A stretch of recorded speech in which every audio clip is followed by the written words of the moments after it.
morning, everybody. It's an honor and a pleasure to be here. And although Richard and Milbury have asked me to stop to thank them, I still want to thank them one more time because really their hospitality and the beauty of this island is something that I will remember, I will cherish for a very, very long time. So today I wanted to talk to you about who I am, what I do, and what it means, because really what it is about is trying to relate what we're doing to our planet and to our understanding of humanity's place in this big world. So my name is Nathalie Cabrol. I am an astrobiologist. What does that mean? It means that I am looking for life beyond Earth. And I am also the other part of my hat. I am the chief scientist for the SETI Institute. And the SETI Institute is an institute that's fully committed all the time to search for life in the universe. And it is known by its root, which is the search for extraterrestrial intelligence. But in fact, this is 10% of what we're doing. The Institute is looking for life from its origin to ET. And we do this all the time. And as we are doing this, we are really trying to address some of the most profound questions of humanity. One of them is, are we alone? Another one is, why we even exist? And for me, the questioning really started when I was very little, about Kelvin's age here. I was looking at the night sky and already wondering, is there somebody out there? Is there somebody looking back at me and wondering about if I exist too? What is this all meaning? So this question, people address them in their own personal way. Some of them use science, others use philosophy, others use religion. But all the time we are confronted with some interesting paradoxes and also limitations. And the limitations that we have, they start with, we are searching life in the universe. But for God's sake, we don't know what life is. We don't even have a definition for life. We have 123 definitions, that was as of yesterday, for life. And they are not even definitions, they are descriptions of life. So how do you look for something you don't know what it is? How will you recognize it when you find it? And the same goes for intelligence. It matters to me because in the institute that I'm leading, we are searching for extraterrestrial intelligence. We don't really know what intelligence is. And what about consciousness? Why do I care? I care about understanding what consciousness is because this is what tells me and gives me a sense of awareness and my place in the world and how I perceive reality. And we don't have a very good understanding of what consciousness is either. And so we set out to search for, what is out there? How and where are we going to find it? Who also is out there? And we only have one point of reference. Our standards is ourselves. So we only have one example of biochemistry. How representative is this? There are good reasons to think that it is somewhat representative. But still, it might not be the only example out there. So for me, I set out to address those questions through fieldwork here on Earth. I am a diver. I'm also a mountaineer, thanks to my husband. And also a lot in my head, and I think that starts to show, actually. But you have to think about those questions because remember, we are life. We are one example of life. And so a lot of the answer that we're seeking to find out there in the universe, well, some of them might be inside us, in who we are. So, of course, there is all of that, this question, etc., and there are also encounters. And for me, that was back in November 1986. Within 10 days, I met those two characters. The one on the left is Edmund Grant. The one on the right is Carl Sagan. I ended up marrying one of them. I will let you guess which one. And they profoundly changed my life and put me on my course. One of them helped me prepare for the physical journey. Edmund accompanied me for 36 years, and he wanted me to be strong. And I met Carl at a DPS conference in Paris, maybe 10 days later, or earlier, actually. And he gave me the scientific direction and guidance, but also the spiritual journey. I put here a quote from him that is very well known, but in essence, this is what he told me that day. And both of them, from two different directions, told me, you have to be bold, you have to be strong, and you have to be unafraid. And to this day, I try to keep true to this world. So my journey to the search for life in the universe started on Mars. With my husband, we showed that there were ancient crater lakes on Mars, and at the time everybody was seeing water on Mars, but nobody was really understanding where it ponded. And we worked on this for a number of years, and we drew the attention of the scientific community to one of these impact crater lake in particular, that was Gusev crater. I'm not sure that the pointer is working. Yes, it is. So we drew the attention of the community to this crater. It's 160 kilometers, 100 miles for my fellow citizen from the US here. So 160 kilometers basin with 1,000-kilometer valley entering into it, that seems to be the right place to be trying and find if Mars had been habitable in the past. So we started with that, and we were lucky enough that Gusev, this crater, was selected as the first landing site for the Spirit rover in 2004.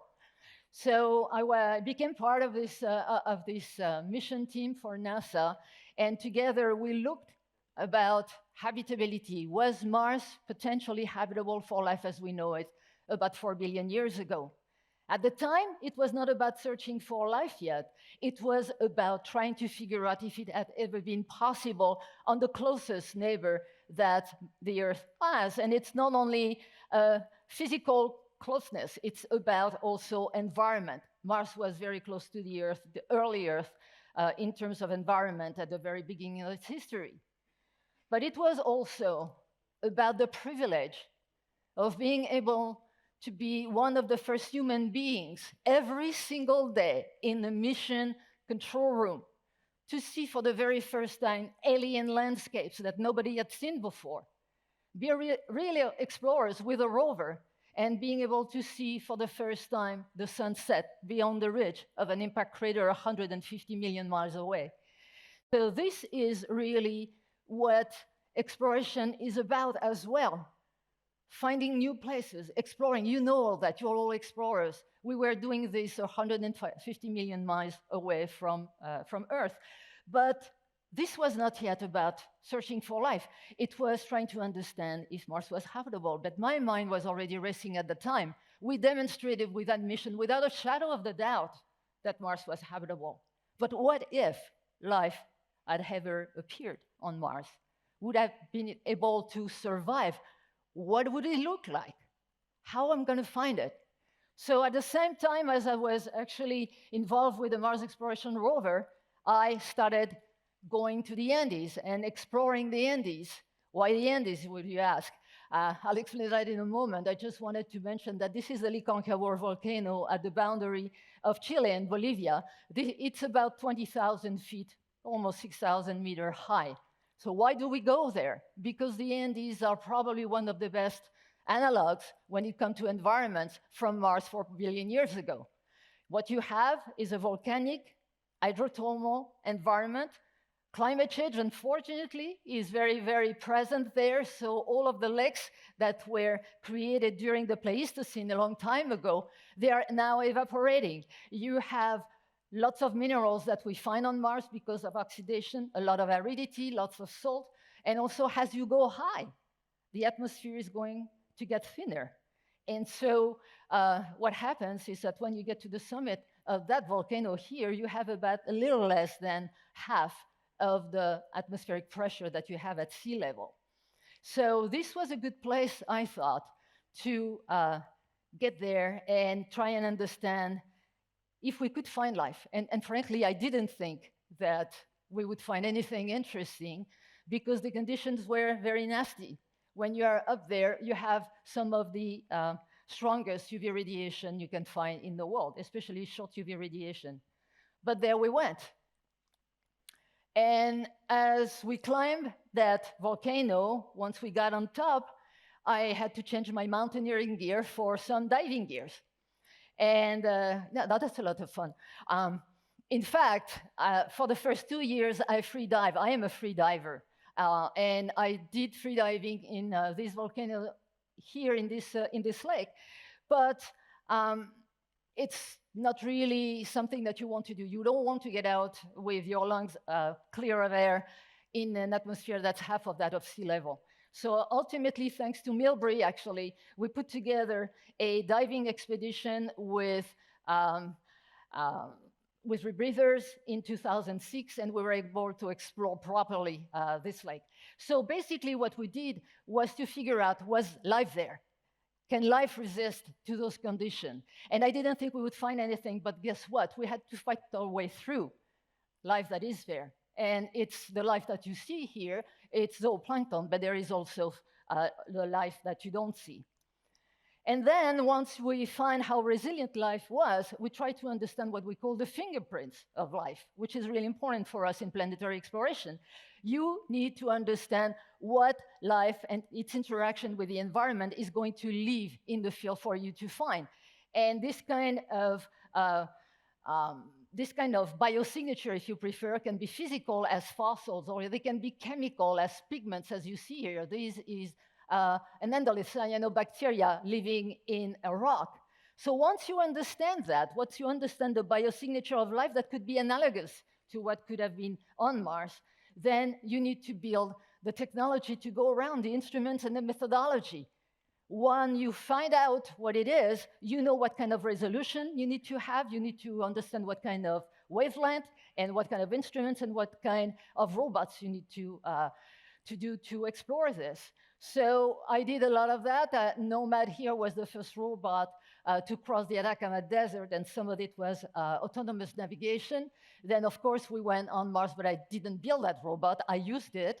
And then I also built some robot to explore Titan. All of this is autonomous. All of this is trying to figure out if there was life on these worlds. So, but then there are encounters again. And a few years ago, after I had all of these expeditions behind me, the new CEO of the SETI Institute asked me if I wanted to take the job of chief scientist at the Institute. I said, hell no. I am a scientist. I am not doing any administration. So we met halfway. I am leading the strategic vision for the search for life in the universe at the Institute. And I still do my research because one feeds off the other. And also, I had a roadmap for my strategic vision, which is the Drake equation. You probably have heard of Frank Drake. Frank was my predecessor as the Carl Sagan director, but he was also the person who hired me at the SETI Institute back in '98. He interviewed me, but he's also the father of the Drake equation that you see here. And when he wrote that equation, that was basically to figure out how many extraterrestrial civilizations were out there in the galaxy. So to do that, he listed a number of factors. And they are about planetary system. How many of them are there in our galaxy?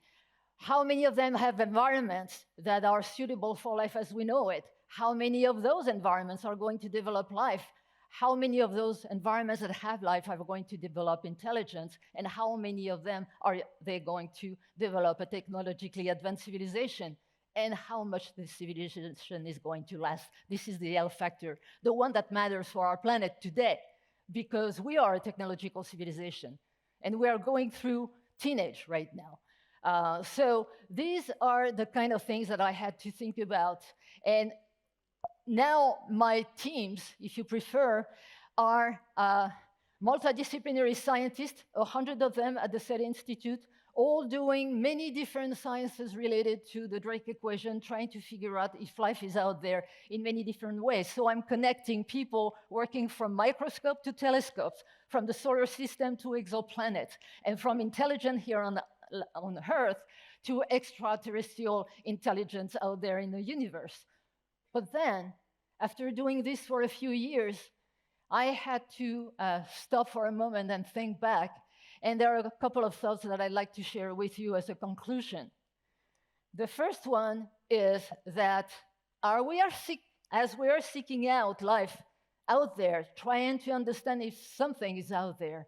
We are also looking at ourselves and learning who we are. But what we are doing too is trying to figure out if there is any other coevolution of life and environment that is out there waiting for us to meet with them. And as we do this, we understand what planetary habitability means, what the coevolution of life and environment means, but also its limit.